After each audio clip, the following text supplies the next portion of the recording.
Very important class current electricity chapter का Kirchhoff's law. सबसे पहले मेरे मन में एक डाउट आना चाहिए कि सर हम किरचॉफ्स लॉ क्यों पढ़ रहे हैं, जब हमारे पास एक ओम्स लॉ है तो मैं किरचॉफ्स लॉ क्यों पढ़ रहा हूं।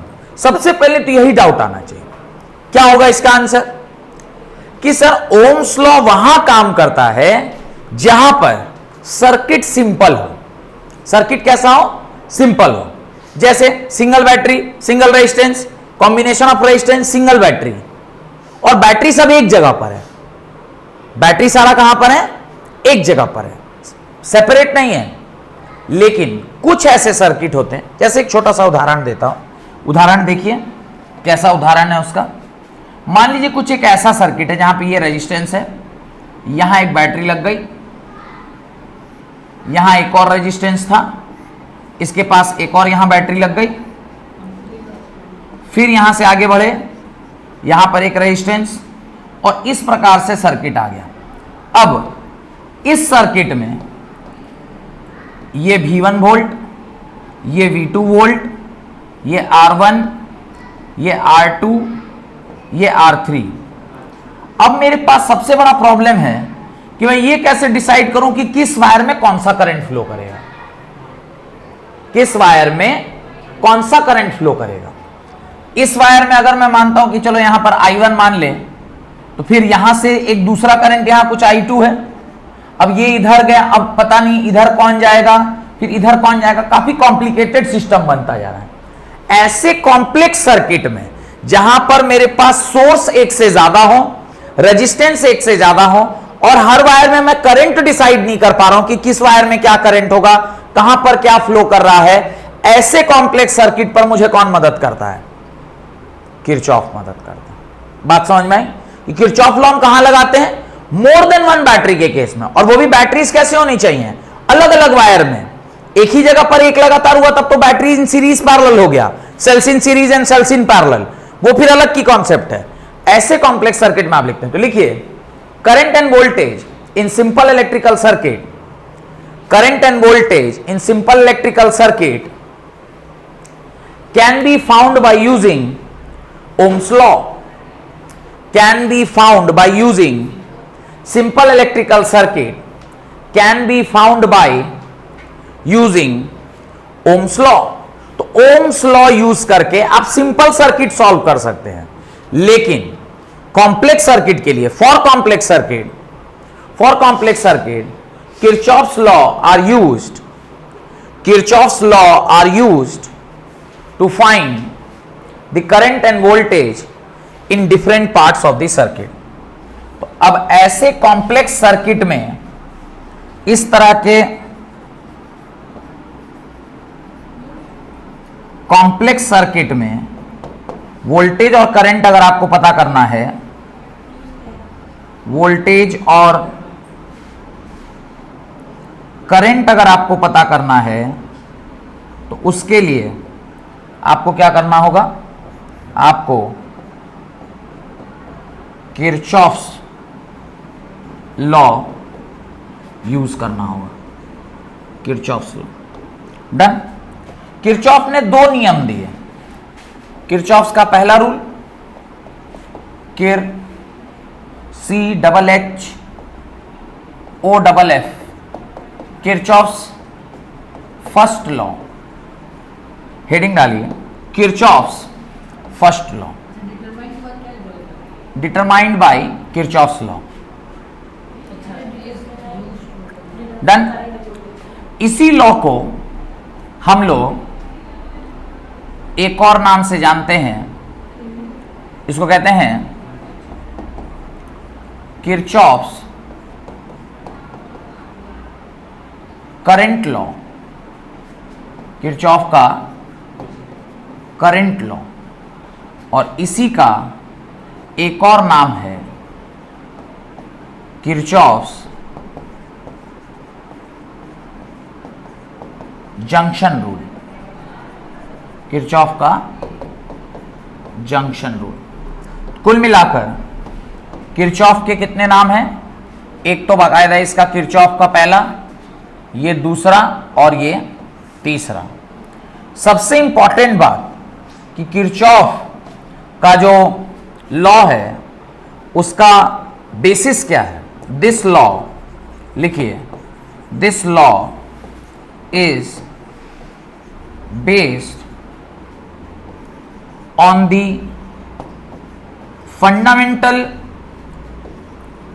Fundamental law of physics,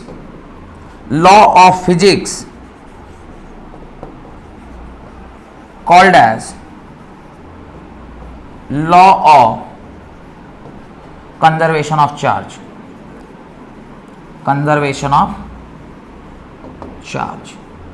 law of conservation of charge पर आधारित है। तो इसका फंडामेंटल प्रिंसिपल क्या है, law of conservation of charge. लिखिए, this law states that, Kirchhoff का पहला रूल क्या कहता है, this law states that, this law states that क्या कहता है law, right, the sum of all the currents, the sum of all the currents entering the circuit या entering the junction,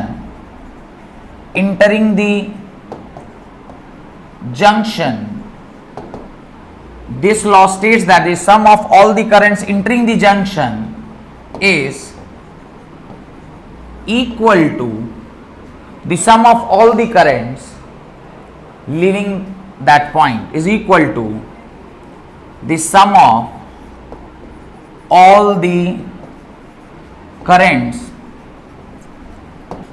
leaving the same junction,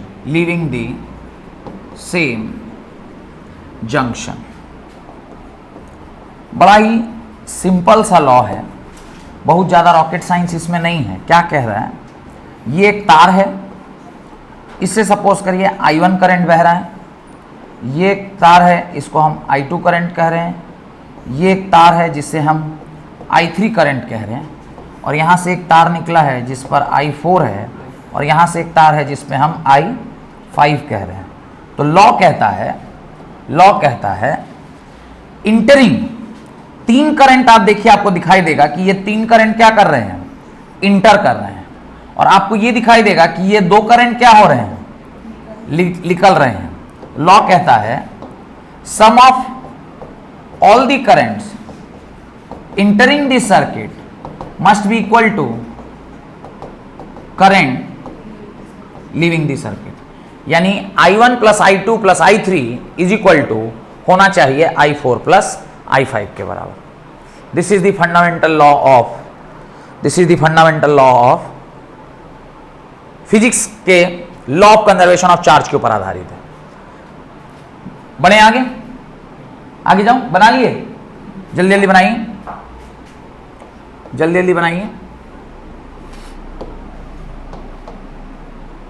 अच्छा, यहीं पर लिख देता हूं। देखिए, क्या मैं अगली लाइन पे ऐसा लिख सकता हूं, I1 plus I2 plus I3 minus I4 minus I5 is equal to 0। तो कन्वेंशन के हिसाब से क्या मतलब हुआ कि जो इंटर कर रहा है उसको पॉजिटिव और जो निकल रहा है उसको नेगेटिव, और उसका टोटल सम किसके बराबर होना चाहिए, 0 के बराबर।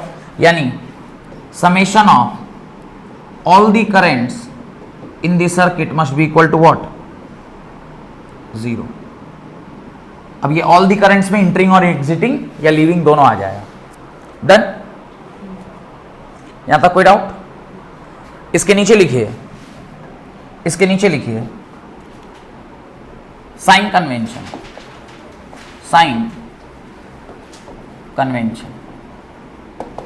what is sign convention? Current entering the circuit is taken as positive, current entering a junction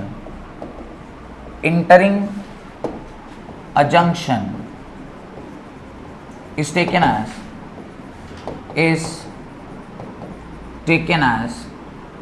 positive, point number 1। और दूसरा, current leaving the junction is taken as negative, is taken as negative.